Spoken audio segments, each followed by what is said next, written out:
প্রিয় শিক্ষার্থীরা, আসসালামু আলাইকুম। বর্ণমালা আদর্শ উচ্চ বিদ্যালয় কলেজের অনলাইন ক্লাসে তোমাদের শুভেচ্ছা। আমি আজকে এসেছি তোমাদের বাংলা দ্বিতীয় পত্রের আলোচনা নিয়ে।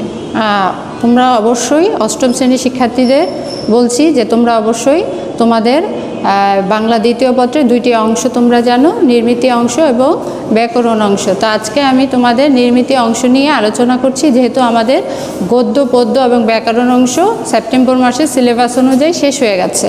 তো আজকে আমি একটু তোমাদের নির্মিতি অংশের রচনা অংশ নিয়ে আলোচনা করব।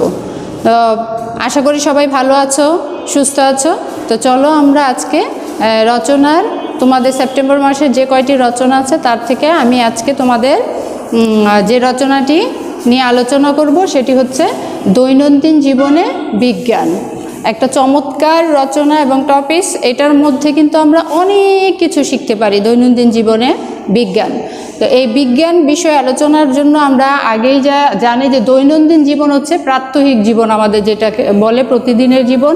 বিজ্ঞান হচ্ছে বিশেষ জ্ঞান, অর্থাৎ যে জ্ঞানের সাহায্যে মানুষ কাজে লাগিয়ে যুগের পর যুগ বিভিন্ন কিছু উদ্ভাবন করছে, যা নাকি মানুষের কল্যাণে আসছে, সেটাই হচ্ছে বিজ্ঞান। তাহলে বিজ্ঞানের বিষয়গুলিকে আমরা আমাদের প্রাত্যহিক জীবনে কিভাবে কাজে লাগাচ্ছি সেটাই আজকে আলোচনা করব। তো বন্ধুরা আসো, যে প্রথমেই আমরা বলতে পারি যে দৈনন্দিন জীবনে বিজ্ঞান, অর্থাৎ আমরা যখন ঘুম থেকে উঠি তারপর থেকে একেবারে আবার রাতে ঘুমাতে যাবার আগ পর্যন্ত আমাদের প্রত্যেকটি কাজের সাথে বিজ্ঞান কিন্তু ওতপ্রোতভাবে জড়িত। বিজ্ঞানকে বাদ দিয়ে আমাদের বর্তমান জীবন কল্পনাই করতে আমরা এখন পারি না। এটাই প্রযুক্তির যুগ বলতে গেলে। অর্থাৎ বিজ্ঞান আমাদের দূরকে কাছে করেছে, অজানাকে জানতে শিখিয়েছে, অচেনাকে চিনতে শিখিয়েছে, অদেখাকে দেখতে শিখিয়েছে। অর্থাৎ বিজ্ঞান আমাদের এভাবে আমাদের জীবনের সাথে মিশে আছে। তো বিজ্ঞানের আমাদের শহরের জীবনের বিজ্ঞান নিয়ে যদি আমরা আলোচনা করি, এখন অবশ্য বলা যায় যে শহর আর গ্রামের মধ্যে তেমন কোনো পার্থক্য নেই। শহরের জীবনের বিজ্ঞানের কথা যদি আমরা বলি, যে সকালবেলা ঘুম থেকে উঠে কিসের আওয়াজে, ঘড়ির অ্যালার্মে আমরা ঘুম থেকে উঠি। এই ঘড়ির অ্যালার্ম, ঘড়ি কোত্থেকে আসলো, এটাও তো বিজ্ঞানের একটা অবদান। তো এই ঘড়ির অ্যালার্মের পর থেকে, ওঠার পর থেকে প্রত্যেকটি কাজ কিন্তু আমাদের বিজ্ঞানের সাথে জড়িত। যেমন আমরা টুথপেস্ট দিয়ে, ব্রাশ দিয়ে দাঁত মাজি, এটাও কিন্তু বিজ্ঞান। তারপরে আমরা যে খাবার দাবার খাই, গ্যাস, ইলেকট্রিক ওভেন বা যে কিছুকে ব্যবহার করি, এগুলোই হচ্ছে বিজ্ঞানের উপাদান। তো এইভাবে আমরা আমাদের সকালের ঘুম থেকে ওঠার পরে আমরা আমাদের কর্মজীবনে প্রবেশ করি। নাস্তা, টেবিলে নাস্তা শেষে একটা সংবাদপত্র আসে, আমরা সেটাতে চোখ বুলাই। তারপরে আমরা আমাদের কর্মস্থলে চলে যাই। সেই কর্মস্থলে যাবার সময়ও কিন্তু আমাদের কি লাগে, আমাদের যানবাহন লাগে। এখন কিন্তু আমরা গরুর গাড়িতে করে যাই না, এখন কি বাস, রিক্সা, অটো, এই সমস্ত যানবাহনে আমরা আমাদের কর্মস্থলে যাই। সেখানে যাওয়ার পরে আমরা কিন্তু বহুতল ভবনে সিঁড়ি বেয়ে এখন আর কেউ উঠি না। আমরা কি ব্যবহার করি, লিফট ব্যবহার করি। তাহলে লিফটে করে আমরা আমাদের কর্মস্থলে পৌঁছাই এবং পৌঁছানোর পরে আমরা একটু আরাম করে চেয়ারে বসি এবং কি এসি বা ফ্যানটা ছেড়ে একটু আরাম করে নেই। এরপরে আমাদের কর্মক্ষেত্রে কর্ম শুরু হয়ে যায়। কর্মক্ষেত্র শেষ হওয়ার পর যখন আবার আমরা বাসায় ফিরে আসি, তখন আমাদের আবার কি একটু রিল্যাক্সের জন্য, বিনোদনের জন্য খবর বা গান শুনি, টিভি দেখি, রেডিও শুনি, এই সমস্ত এগুলো শুনে আমরা আমাদের বিনোদন করে থাকি। তো এগুলো হচ্ছে বিজ্ঞানের, সব কিছুই বিজ্ঞানের সাথে জড়িত। তাহলে শহরের জীবনটা যদি আমরা দেখি, তাহলে এইভাবে যে আমাদের প্রত্যেকটি জীবন হচ্ছে বিজ্ঞানের সাথে ওতপ্রোতভাবে জড়িত। এখন আসো গ্রামীণ জীবনটা কি। এক সময় গ্রামীণ জীবনে হ্যারিকেন বা কুপি ব্যবহার করা হতো, কিন্তু এখন আর কোনো গ্রামেই ইলেকট্রিসিটি ছাড়া খুব একটা দেখা যায় না। সব গ্রামেই প্রায় বিদ্যুৎ চলে গেছে। যেসব গ্রামে এখনও পৌঁছায় নাই, খুব কম সংখ্যক, সেখানে সৌর বিদ্যুৎ ব্যবহার করছে। অথবা যে গোবর একদিন কৃষকরা অন্য কাজে সার হিসেবে ব্যবহার করত, সেই গোবর দিয়ে এখন গ্যাস তৈরি করছে, তারা গ্যাস তৈরি করে গ্যাসের চুলায় রান্না করছে। তাহলে বন্ধুরা, এগুলা কি বিজ্ঞান নয়? তাহলে গ্রামের জীবনটা এখন আধুনিকতার ছোঁয়া লেগে গেছে গ্রামেও। এখন গ্রামের মায়েরা আগে সন্তানদের বিদেশে পাঠিয়ে একটা চিঠির জন্য অপেক্ষা করে থাকতো মাসের পর মাস। এখন আর সেই যুগ নাই। এখন 1 সেকেন্ডের মধ্যে সে তার মা তার সন্তানের সাথে কথা বলে এবং সন্তানকে সরাসরি সে দেখতেও পায় ভিডিও কলের মাধ্যমে। তাহলে গ্রামীণ জীবনও অনেকটা পাল্টে গেছে। তো বন্ধুরা, আসো আমরা দেখি যে আমাদের আরও প্রাত্যহিক জীবনে কি কি কাজে বিজ্ঞান আসছে। প্রাত্যহিক জীবনে বিজ্ঞান এখানে আসো 1 নম্বরে শিক্ষাক্ষেত্রে। অর্থাৎ শিক্ষাক্ষেত্রে আগে শিক্ষার্থীরা একটু খেয়াল করো যে আগে তোমাদের কোনো বিষয়ে জানতে হলে কি করতো, অনেক বই ঘাঁটতে হতো, বই আনতে হতো, বই কিনতে হতো, তারপরে সেগুলো পড়ে তোমরা তোমাদের জ্ঞান আহরণ করতা। কিন্তু এখন কি হচ্ছে, এখন ইন্টারনেটের মাধ্যমে তোমরা তোমাদের যেই উপাত্ত বা তথ্য দরকার তোমরা সেই তথ্যটা পেয়ে যাচ্ছ। এমনকি বহির্বিশ্বের শিক্ষা ব্যবস্থার সাথে তোমার শিক্ষা ব্যবস্থারও তুমি তুলনা করতে পারছো। অর্থাৎ শিক্ষাক্ষেত্রে আমূল পরিবর্তন হয়েছে এই বিজ্ঞানের মাধ্যমে। চিকিৎসা ক্ষেত্রে যাও, আগে তো নাড়ি টিপে চিকিৎসকরা কি করতো, হাতের নাড়ি দেখে তারা রোগ নির্ণয় করত। এখন কি তাই? এখন আধুনিক সব মেশিনপত্র এসেছে, ইসিজি, তারপরে কি বলে ইসিজি, তারপরে এমআরআই, তারপরে হচ্ছে সমস্ত বডিটাকে চেক করার জন্য তোমার মেশিন তৈরি হয়েছে। সেটাতে তোমার মেশিনে তোমার বডি ঢুকাই দিলে তুমি সব কিছু তোমার শরীরের কোথায় কি আছে সব কিছু তুমি জানতে পারছো।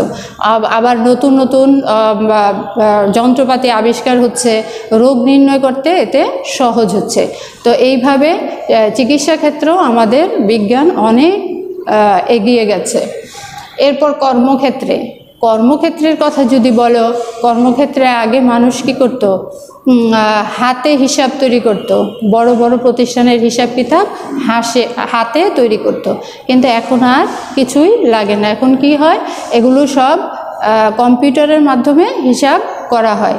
ফলে আমাদের সময়ও কম লাগে এবং দ্রুত কাজটা করা যায়। তাছাড়া বিভিন্ন ব্যবসা প্রতিষ্ঠানের সাথে লেনদেনের জন্য এটা বিজ্ঞান কম্পিউটারের মাধ্যমে তারা এই কাজগুলি করে থাকে। এরপরে আসো ব্যবসা বাণিজ্যের ক্ষেত্রে তো এখন গুরুত্বপূর্ণ কম্পিউটার বা ইন্টারনেট, এগুলোর মাধ্যমে ইমেল, ফ্যাক্স, এগুলোর মাধ্যমে তারা কি করে ব্যবসা বাণিজ্য লেনদেন করে। এমনকি বিদেশের সাথেও তারা লেনদেন করতে পারে এই ইমেলের মাধ্যমে, ফ্যাক্সের মাধ্যমে তারা বিদেশের সাথে লেনদেন করতে পারে। এবং কি আমরা যদি শিল্প প্রতিষ্ঠানগুলি দেখি, যেমন গার্মেন্টসের কথা, যে এগুলা সাধারণত বিদেশ থেকে বাইরে আসে, তাদের সাথে লেনদেন হয়, এগুলো সব ইন্টারনেটের মাধ্যমে, ফ্যাক্সের মাধ্যমে, ইমেলের মাধ্যমে।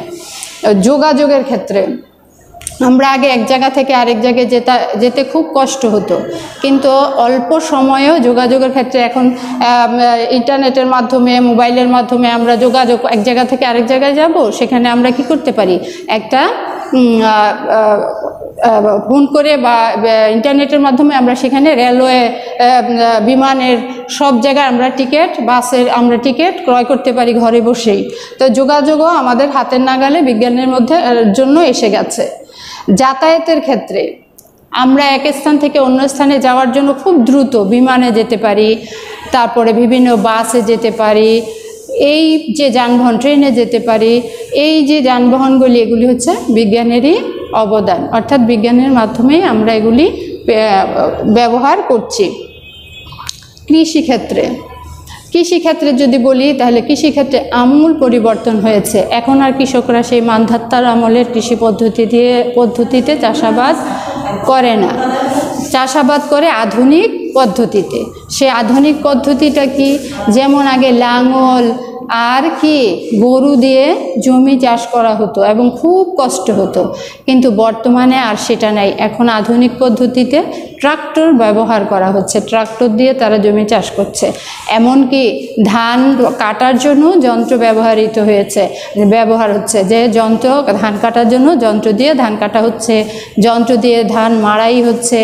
এখন এই সব কিছুতেই বিজ্ঞান এসে গেছে। এখন আর কৃষকদের তেমন কষ্ট হয় না, জমি থেকে ধান লাগানো থেকে শুরু করে একেবারে ঘরে আনা পর্যন্ত সব জায়গাতেই বিজ্ঞানের ছোঁয়া লেগেছে। অর্থাৎ এখন আর সেই বিজ্ঞান কৃষক আর মান্ধাতার আমলের পদ্ধতিতে চাষাবাদ করে না। তাছাড়া আধুনিক পদ্ধতিতে সার ব্যবহার করা হয় জমিতে, কিভাবে কতটুকু জমিতে কী সার ব্যবহার করবে সেটাও তারা আজকে জানে। তাছাড়াও তাদের বিভিন্ন বৈজ্ঞানিক ট্রেনিং দেওয়া হয়, বিজ্ঞানভিত্তিক ট্রেনিং দেওয়া হয় এবং বিজ্ঞানভিত্তিকভাবেই তারা চাষাবাদ করে থাকে।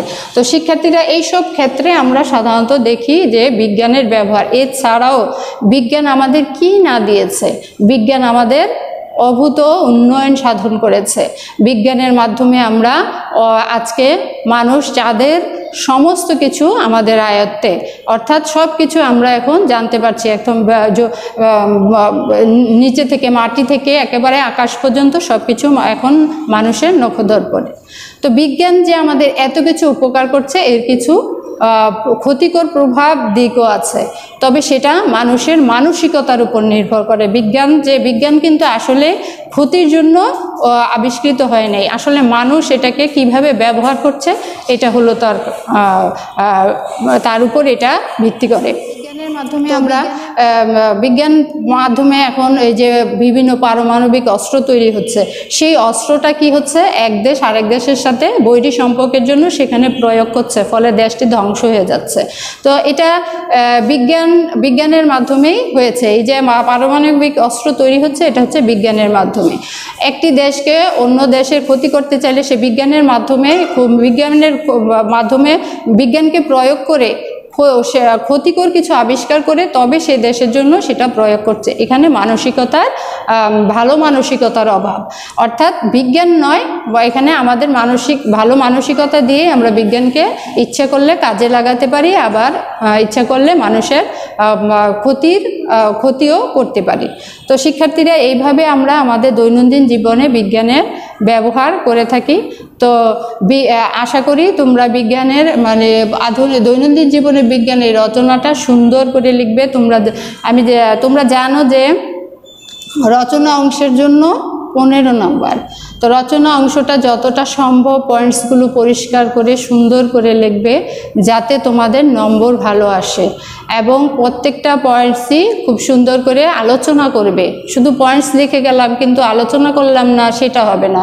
পয়েন্টসগুলো লিখবা এবং আলোচনা করবা, তাহলে তোমাদের ভালো নম্বর আসবে। তা আগামী পরীক্ষায় অবশ্যই তোমাদের এই রচনাটা আছে, এবং রচনা লেখার সময় আমি ক্লাসে কিন্তু সবসময় বলতাম যে তোমরা নোটস করবা, অর্থাৎ কয়েকটা বই মিলে পয়েন্টগুলো লিখবা, যাতে করে তোমাদের ভবিষ্যতেও কাজে লাগে। কারণ এই রচনাটা নবম দশম শ্রেণীতে তোমরা গেলে পাবা, এই রচনাটা ইন্টারে পাবা, অর্থাৎ এই রচনাটা যদি ভালো করে পড়ো তবে তার ফলাফল তুমি আগামী ক্লাসেও পাবা। আমরা জানি শিক্ষার কোনো শেষ নাই, অর্থাৎ একটা জিনিস শিখলে ভবিষ্যতে সেই জিনিসটা তোমার অবশ্যই কোনো না কোনো কাজে আসবে। তো শিক্ষার্থীরা, আজকে এই পর্যন্তই। সবাই ভালো থাকো, সুস্থ থাকো।